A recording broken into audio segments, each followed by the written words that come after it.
Now let's get to reviewing some of the books. Now this time, so the library had like a 3 days. It was actually it was technically 2 days because they were back up on schedule a day early. But they were saying Monday through Wednesday are going to be down. The site's going to be down, and I didn't want to put in books like to them to return books until they were back on schedule. And now that they are, I wanted to return them. I forgot today. I would have done this yesterday, but I forgot yesterday. And yeah, I mean, honestly, like, I've been kind of far behind on reading. Kind of. Not like super far behind, but kind of like how it was, ironically enough, the first few days of the job, where I was, I guess you could say, not used to having that time taken away, which, yes, exactly was. But it was more so than usual. Like, I'd never done that before, and I have done that before. But not late. I mean, like, never before. But it was like the first few days, I was like an all-time low for reading. And it's kind of funny because of the way that things have kind of, I guess, kind of like a cycle kind of thing. I get more into it, but let's get into the books first. Why not first? Let's get into the books. This is what the video is about. I can do all that on the live stream and get all about how the job's been and what have you. Okay, I don't know why that. I forget how small my room is. Like, I'll have books like right here, and it's a little bit closer than normal, and I can't even like sit comfortably to film the video until I move that shit. So this room is so fucking small. It really does piss me off. Like and it's one of those things I can't blame anyone for. Like, it's not like my parents would have when my dad was building the house. He would have been like, oh yeah, he's gonna have a obsession with comics and collect and movies too a little bit there. But the movies, like, honestly, the movies I have under control because I'm fine with getting like all the new movies to my library or just waiting for them to have it, whatever. That might change though. But anyways, let's get on with it. First up is Star Wars Galaxy's Edge. You're gonna hear this a lot, but this one was, it's one of those kind of forgettable books. But kind of a lot happens, yeah, sure, but just kind of in one ear and out the other. Still good. I still enjoyed it. A lot of like, it seems to be a pattern almost sometimes with a book. Like, I'll be reading comics and I'll kind of forget what happened in the previous issue, but I'll remember overall I liked the series, so I still would recommend it. I don't know if it has to do with the way my brain works or whatever, but it probably does.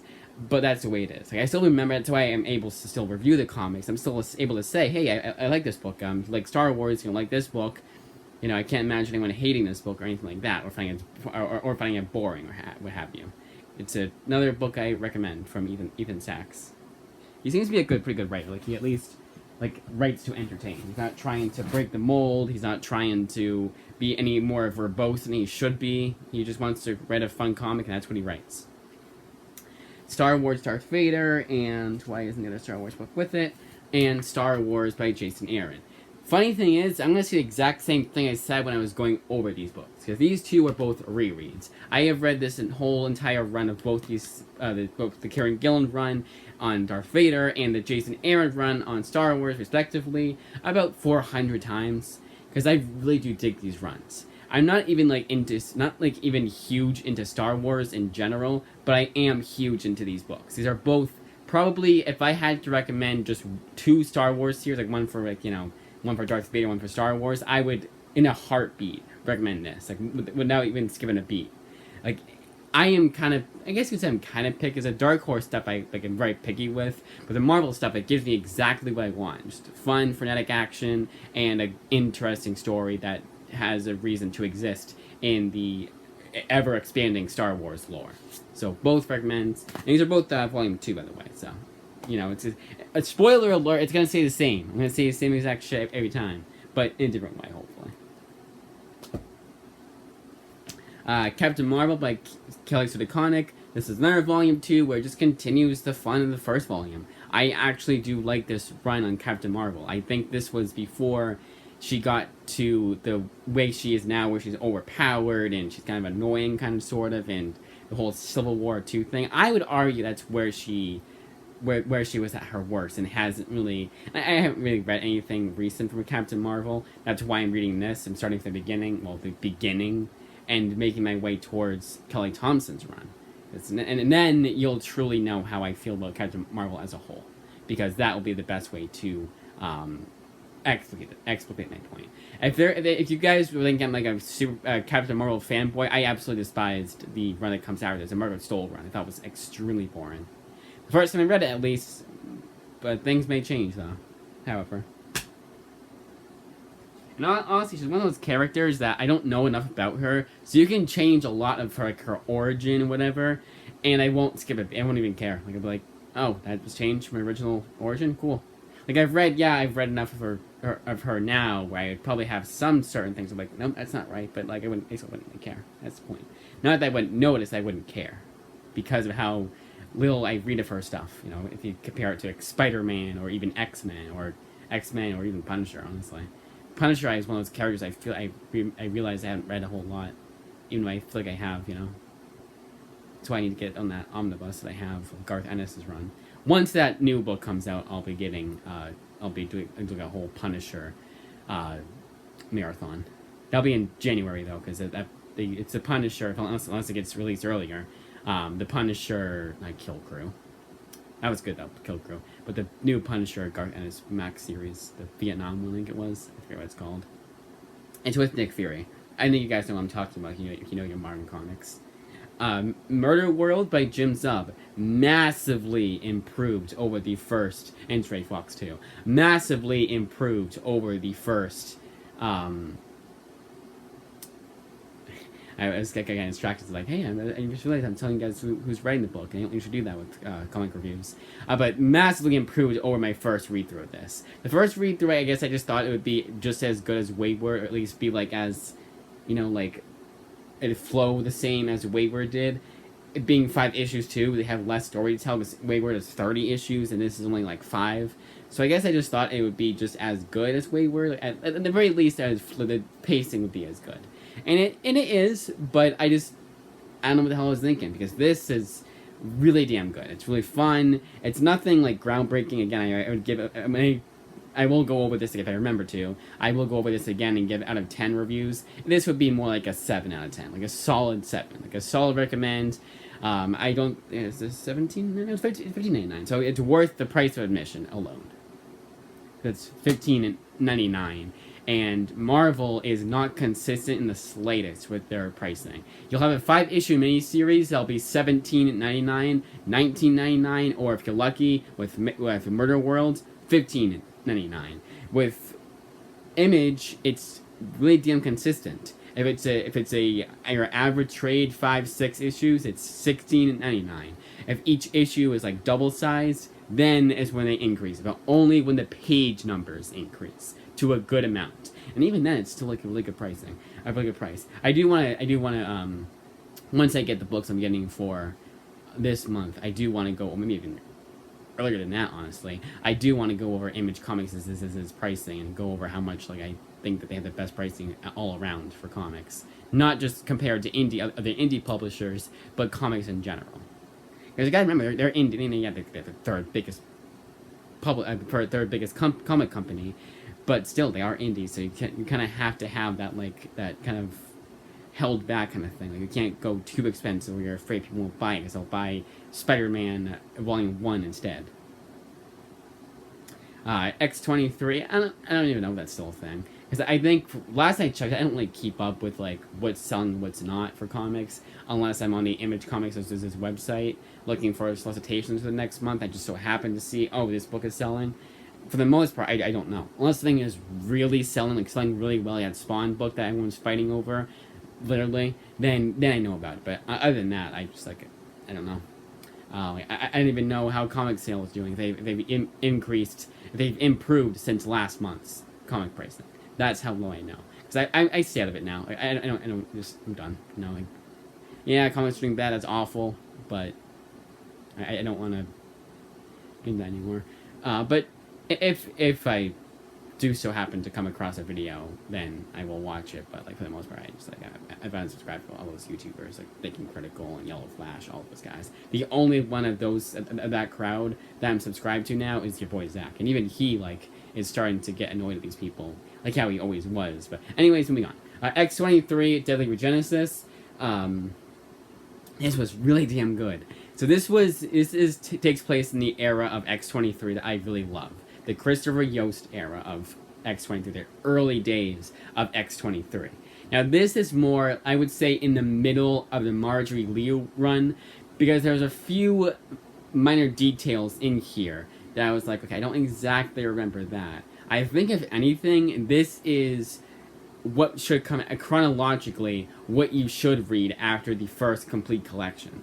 Because I can't really think of, and the only thing, and NYX. NYX I didn't get around to reading again, because both were rereads. Volume 1, the complete collection, Volume 1, and NYX are both rereads. And I meant to refresh my memory and reread NYX, but I didn't. So there were a couple of things in here, and in the complete collection, I was like, I only vaguely remember that. I knew enough of it, and thankfully they don't like make it so you have to read that. But it's one of those things where it would definitely improve the overall book, the overall narrative, if you had read it beforehand. So I would say you got to read NYX and Complete Collection Volume 1, and then this is what you read after. And this is the perfect little, I guess you could say palate cleanser if you're reading it all in one sitting. Let's go with that. But this is just really damn good. It's a perfect compliment and homage to a fantastic era in Laura Kinney / X-23's story. And yeah, I know I should technically say Wolverine, but here she's X-23. That's what I'm going with. Because even I can't remember. Secret Avengers Volume 2. This, again, continues like with Captain Marvel. Ailes Cott is a very... Erica Schultz, I mentioned that, by the way. I just wanted to read my Erica Schultz. And it was one beforehand. Is that she'll... Okay, good. Doing good. Alright.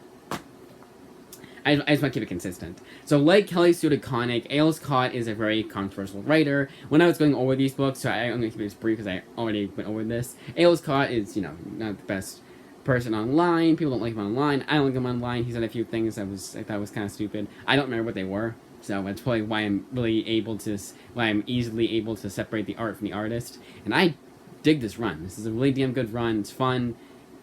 At times pretty funny, but nothing like laugh out loud. Kind of like a little chuckle here and there. But it's entertaining. That's all I ask for a comic. And it's also just like, each time I read it, I find more and more to enjoy. And I learn more and more kind of thing. Because the way I read books is I do it's like every 6 months on average. And it's whenever I forget, whenever I'm like, okay, I don't remember this, or that from that run. I should probably read this run again. It's a significant amount I don't remember from the book. That's when I'll reread it. If I liked it, of course. Or if I want to give it a second chance. That's what I do for rereads. Speaking of books I didn't like, and I probably won't reread, honestly, and that is Ender's Game, the Ultimate Collection by Christopher Yost. I think Christopher Yost is going to be better when he's writing characters that he himself has created. Or gives a shit about. This was a snooze. The last issue is like half of that last issue is just going over battle plans. And it is the most dry, boring comic. It is awful. It's not always awful. There were a few issues I liked. I think, was it Battle School? Yeah, Battle School was a lot better than Command School. But honestly, if you want to read a good Christopher Yost book, just read X-23. Skip this one. Buckhead. That's my glasses. Buckhead is like with others, like it's Shobo's other book, New Masters, which I haven't finished yet. They're both kind of just all over the place, and this one is kind of lame too. It's for kids, and you can tell it's for kids. They don't exactly they don't exactly know that they're like an adult would read this just out of curiosity. Like, hey, I got New Masters from Shobo a long time ago from Image. I bought that book. Let's see what else he's written. And they're just like, okay, it's for kids. I'm not a really well-known author. So let's half-ass this shit. And that is how this reads. It kind of reads as a first draft. Honestly, without getting too insulting, because I do think this book is good for kids, but without getting too insulting, this reads like Shobo wrote this when he was 10 years old. He put it away, in a pile somewhere and forgot all about it. He picks it up 20 years later, and he has to write something for a comic book publisher, and he just hands him this. Like, I haven't even read this yet. I only remember it when I was 10 years old. Like, I won an award for it, though. As a 10-year-old, I won an award for this when I was in my reading, my little writing club. I won an award, so it has to be that good, Alright, so I'm going to hand you this. This is Buckhead. I haven't read it since. I only vaguely remember it. Here it is, and that's how it writes. It writes like a 10-year-old wrote it, but he did put all his effort into it. It's still competently written, but it's kind of lame too. It's Shobo. It's S-H-O-B-O. Yeah, B-O.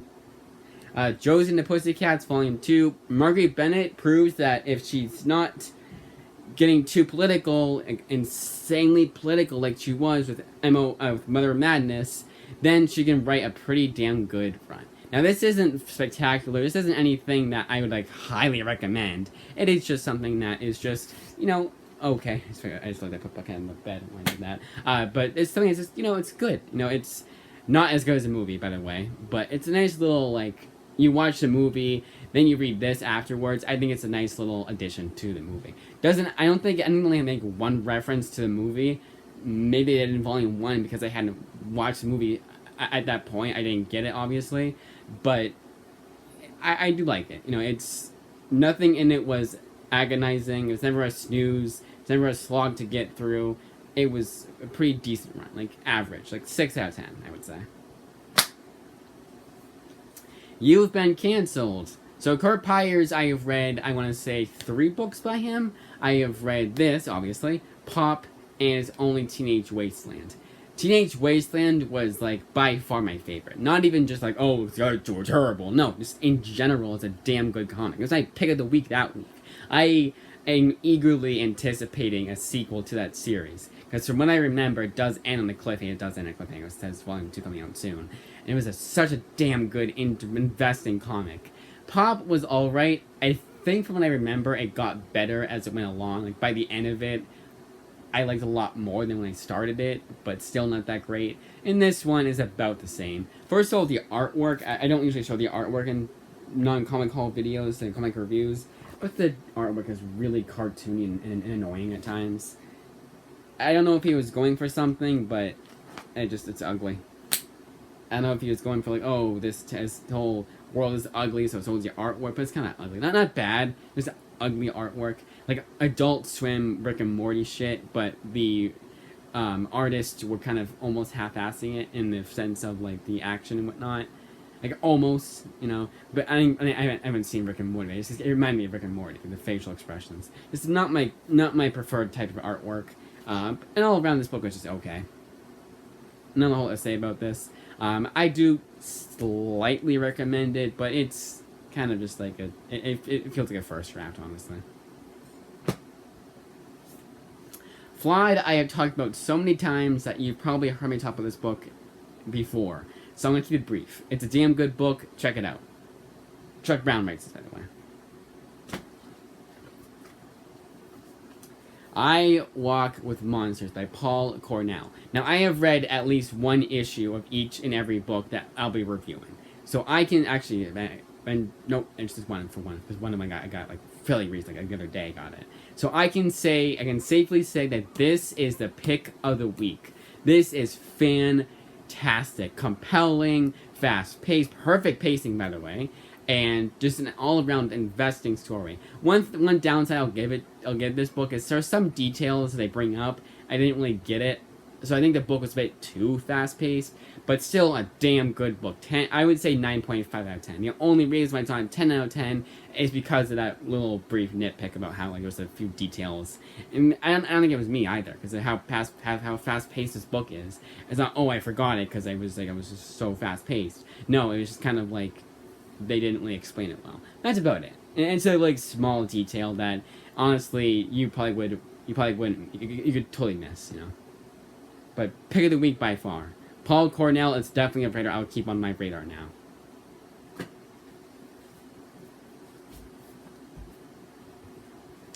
Astro City, I don't like it. I don't like Kurt Busiek's writing. I don't know what the fuck it is. I just do not like his writing. Marvelous is about the only thing I like by him. And even then, the most recent time I read it, I was like, there's a flaw here, there's a flaw here, the pacing isn't too great here. And my god, 45 pages feels like 45 pages.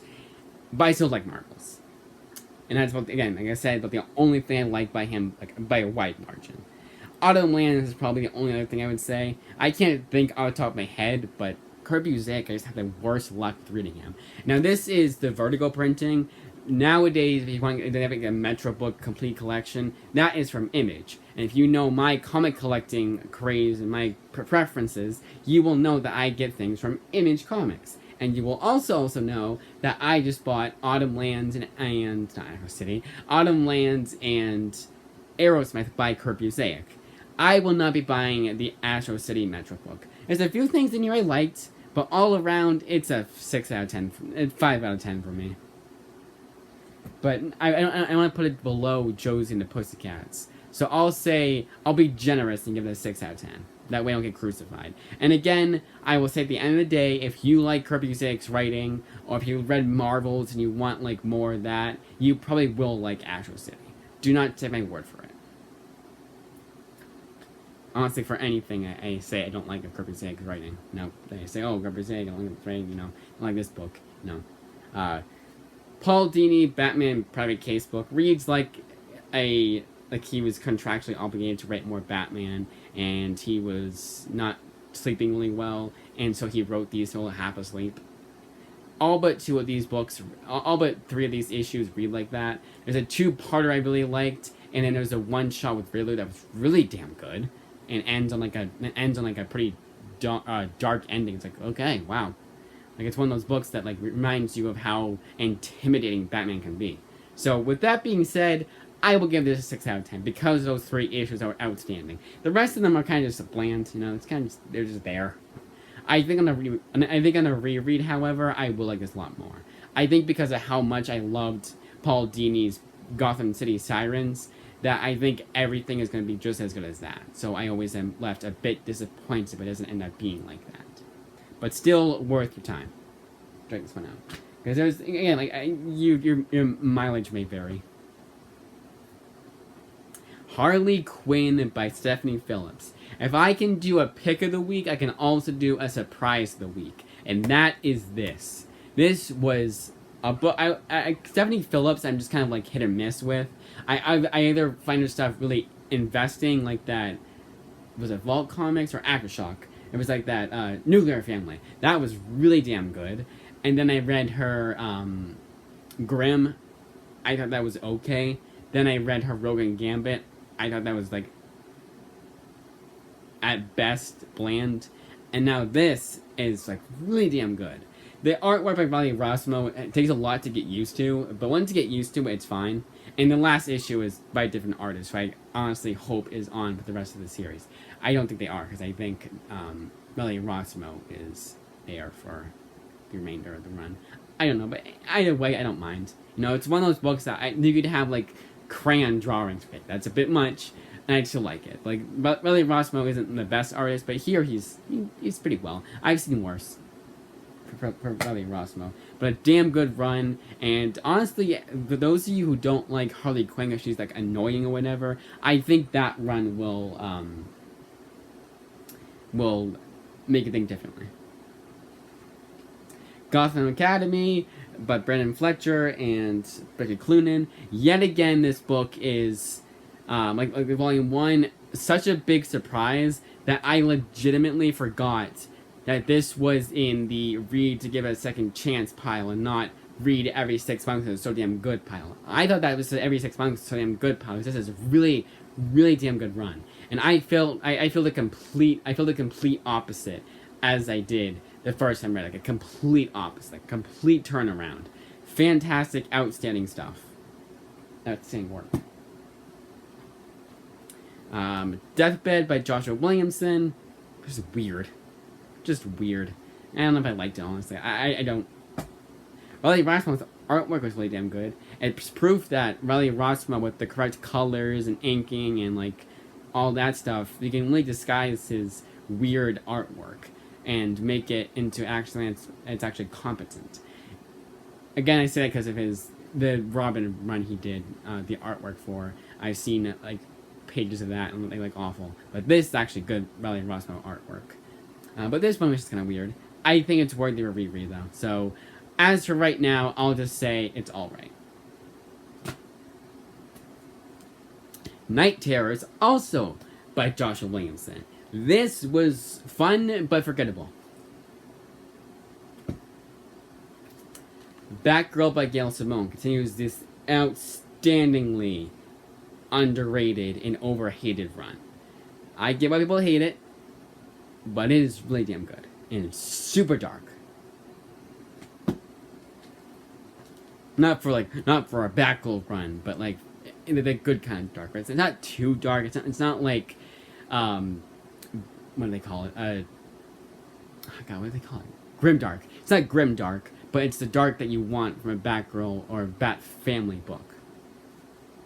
And Batman and Robin, Volume 2, Grant Morrison. Fantastic book. There's a reason why I didn't go all the way back to the beginning and instead chose to skip those ones and go right to this one.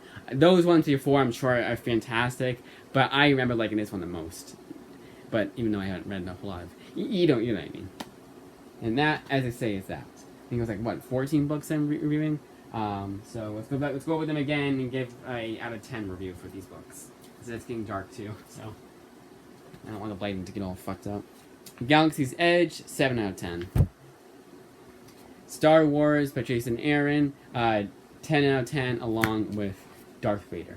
10 out of 10 as in Star Wars comics, not as in comics in general, because I don't want to give it the same rating as I give Preacher. Although, honestly, it's not that far behind. But Preacher is just, so far above anything else I've ever read. To give it the same score as any other book is kind of stupid. Honestly, you know what? Preacher, 15 out of 10. There you go. Maybe even 20 out of 10. It's just that damn good. Captain Marvel, Captain Marvel, Volume 2. Yeah, I just didn't say Volume 2 for any of the others. It kind of seems weird. 7.5 out of 10. 8 out of 10.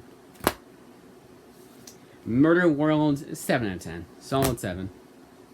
X-23, 8.5 out of 10. Avengers World, 9 out of 10. No, sorry, not World. Sorry, Secret Avengers, 9 out of 10. You guys know what I meant.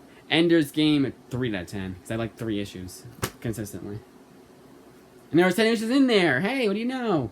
Buckhead is 5.5 out of 10. Yeah, I think it's fair. There's 5 issues in there. 5 out of 10. Josie and the Pussycats, 6 out of 10.